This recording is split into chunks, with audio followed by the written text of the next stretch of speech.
Cea mai mare bătălie pe care o ducem cu toții, adesea fără să ne dăm seama, nu este una purtată pe câmpuri de luptă externe, ci în labirintul din interiorul propriilor noastre minți. Gândurile ne invadează ca niște hoardă nesfârșite, fiecare cu propriul său strigăt, propria sa revendicare, trăgându-ne în diferite direcții, alimentând anxietăți, regrete și aspirații contradictorii. Ne regăsim prinși într-un vârtej de judecăți, analize, planuri și temeri, o cascadă continuă care ne tulbură liniștea interioară și ne consumă energia vitală. Este o luptă epuizantă în care, paradoxal, cu cât încercăm mai mult să controlăm, să reprimăm sau să schimbăm aceste fluxuri mentale, cu atât ele devin mai persistente, mai puternice, mai încurcate. Această agitație mentală, această perpetuă stare de o luptă să ne fură prezentul, ne erodează capacitatea de a ne bucura de momentele simple și ne împiedică să experimentăm o pace autentică, o liniște care pare tot mai mult un vis îndepărtat. Întrebarea care planează frământătoare este: cum putem oare să găsim un refugiu, o oază de calm, într-un peisaj interior atât de zbuciumat? Cum putem naviga acest ocean al gândurilor fără a fi complet copleșiți de valurile sale? Această căutare a păcii interioare, a unei stări de echilibru și armonie, este o aspirație universală, dar adesea pare să ne scape printre degete, indiferent de eforturile depuse. Mulți dintre noi au încercat diverse metode: meditație, exerciții de respirație, terapie, autoajutorare, cu rezultate variabile, uneori chiar frustrante, lăsându-ne să ne întrebăm dacă o astfel de pace este cu adevărat accesibilă pentru noi, în viața noastră agitată, plină de provocări cotidiene. Sentimentul că suntem la mila propriilor noastre procese mentale, neputincioși în fața propriei conștiințe, este unul profund dezamăgitor și, pe termen lung, foarte obositor. Este ca și cum am fi blocați într-un război civil interior, unde noi suntem atât soldații cât și generalii, dar pierdem constant. Ne luptăm cu dorințele noastre, cu fricile noastre, cu amintirile noastre, cu proiecțiile noastre despre viitor, într-un efort perpetu de a le face să se conformeze unei imagini idealizate, unui standard de fericire sau succes pe care, de cele mai multe ori, nici măcar nu îl înțelegem pe deplin. Această tensiune constantă creează o discrepanță imensă între cine credem că ar trebui să fim și cine suntem în realitate, generând un profund sentiment de nesatisfacție și, inevitabil, mai multă suferință. Există o axiomă răspândită, adesea repetată în diverse practici spirituale, care sugerează că lupta este cea care perpetuează problema. Cu cât ne împotrivim mai mult gândurilor nedorite, cu cât încercăm mai insistent să le alungăm sau să le judecăm, cu atât ele se ancorează mai adânc în peisajul nostru mental, devenind obstacole și mai greu de depășit. Această paradigmă centrată pe rezistență și control pare să ne conducă într-un cerc vicios, unde fiecare încercare de a atinge pacea interioară ne îndepărtează și mai mult de ea. Ne autosabotăm practic propria liniște, transformându-ne în proprii noștri torționari mentali.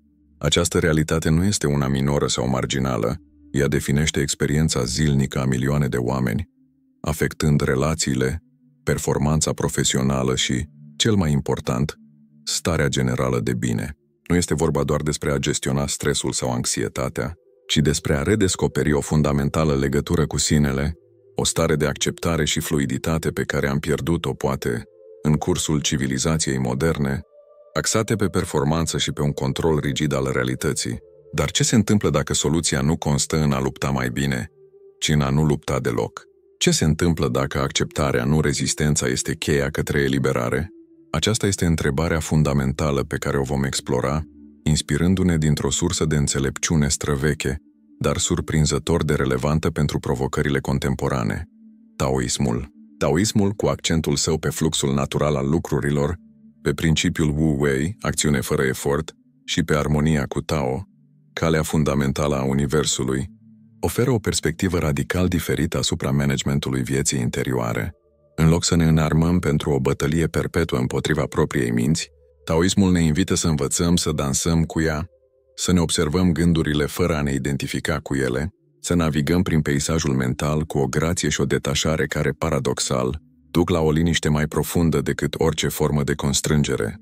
Vom demonta mitul că mintea este un inamic pe care trebuie să-l cucerim, și vom descoperi cum o înțelegere mai profundă a naturii noastre interioare, ghidată de principiile taoiste, ne poate elibera de jugul luptei neîncetate, deschizând calea către o pace autentică și durabilă, accesibilă chiar și în mijlocul celei mai mari furtuni interioare.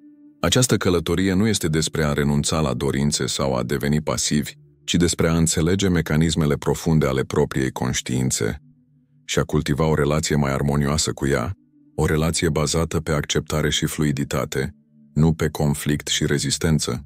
Scopul nostru este să transformăm agitația internă dintr-o sursă de suferință într-un teren fertil pentru creștere și înțelegere, prin prisma unei sabii practice și profund umane.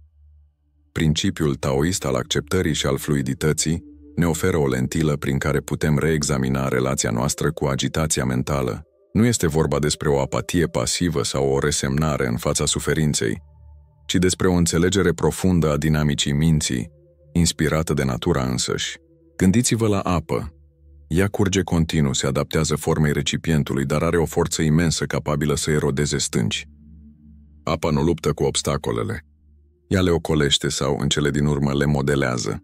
Similar, în loc să ne opunem gândurilor care ne neliniștesc, acele gânduri despre eșecuri trecute, anxietăți legate de viitor sau judecăți critice despre noi înșine și despre ceilalți, taoismul ne învață să le privim ca pe niște fluxuri care apar și dispar. Fiecare gând este efemer, o undă pe suprafața conștiinței.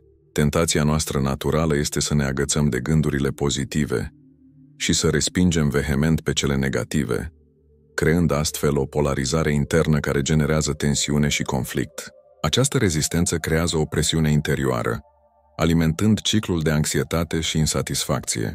Contrar acestei tendințe, principiul Wu Wei ne sugerează să acționăm în acord cu fluxul, nu împotriva lui. Asta înseamnă să recunoaștem prezența unui gând, oricât de neplăcut ar fi, fără a ne lăsa antrenați în lupta cu el. Nu îl negăm, nu îl judecăm, dar nici nu îl cultivăm. Îl observăm, îi permitem să fie conștienți că, la fel ca un nor pe cer, el își va continua drumul. Acest act de observare detașată, de a fi martorul propriilor procese mentale fără a te identifica cu ele, este esențial. Imaginați-vă că sunteți pe malul unui râu și vedeți lemne plutind pe apă.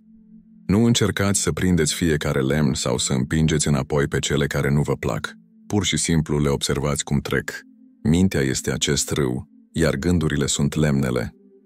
În practică, aceasta se traduce prin cultivarea unei atitudini de acceptare. Când apare un gând anxios, în loc să te gândești, de ce am acest gând?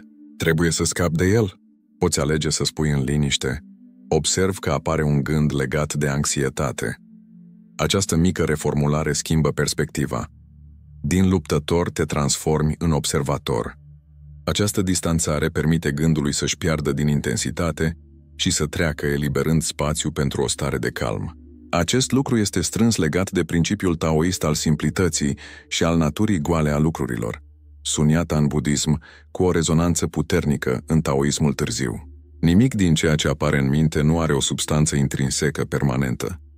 Totul este construct temporar. Prin acceptarea acestei naturi tranzitorii, dizolvăm puterea pe care o acordăm gândurilor noastre. Nu mai investim energie în a le combate sau în a ne lupta cu ceea ce este inevitabil prezent la un moment dat. Această abordare eliberează resurse mentale imense, redirecționându-le către prezența conștientă în momentul actual.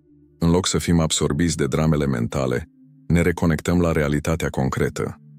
Respirația care intră și iese, senzațiile corpului, sunetele din jur.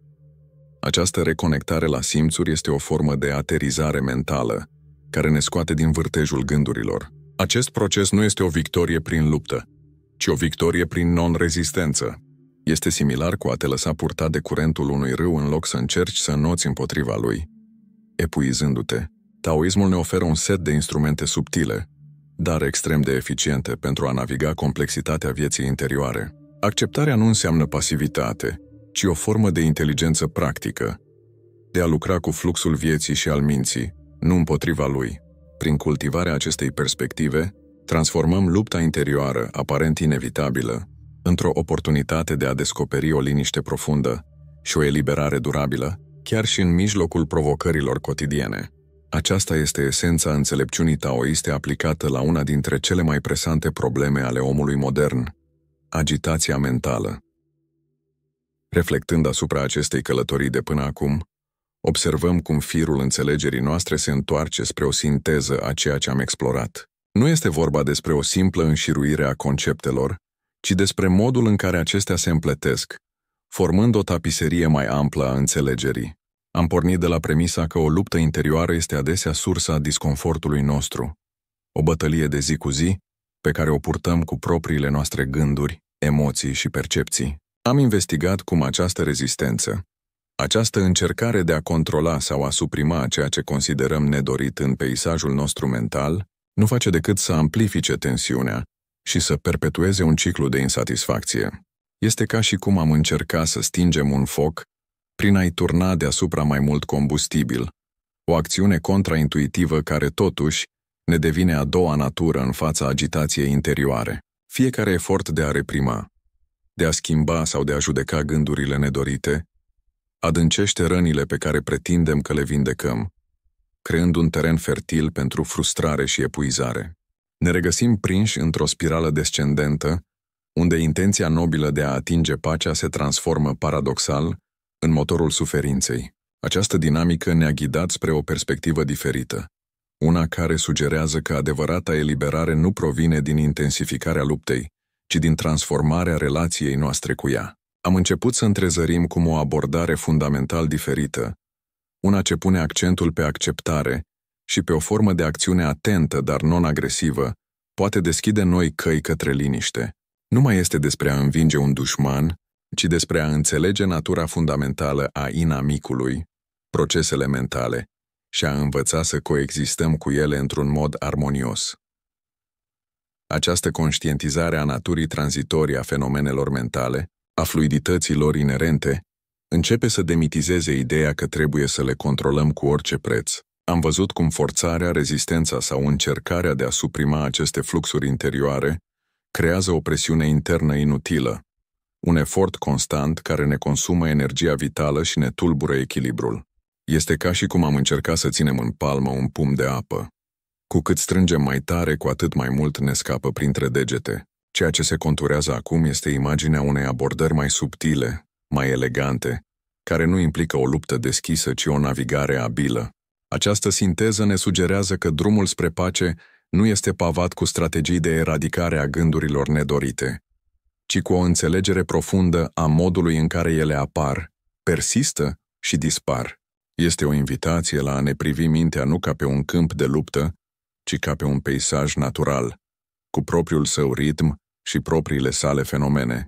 Această perspectivă deschide ușa către o formă de libertate interioară, unde agitația nu mai este percepută ca o amenințare, ci ca o parte integrantă a experienței umane, gestionabilă prin metode mai blânde și mai înțelepte. Am ajuns într-un punct în care implicațiile acestei perspective devin tot mai clare, sugerând o transformare radicală a modului în care experimentăm viața noastră interioară, o aliniere cu ritmuri mai profunde ale ființei. Această convergență de idei pregătește terenul pentru o concluzie care rezonează cu esența acestor descoperiri, invitând la o ultimă reflexie asupra relevanței practice a acestei sabii. Am străbătut împreună o cale ce ne-a condus de la agitația aparent incontrolabilă a minții la promisiunea unei păci neașteptate, obținute nu prin luptă,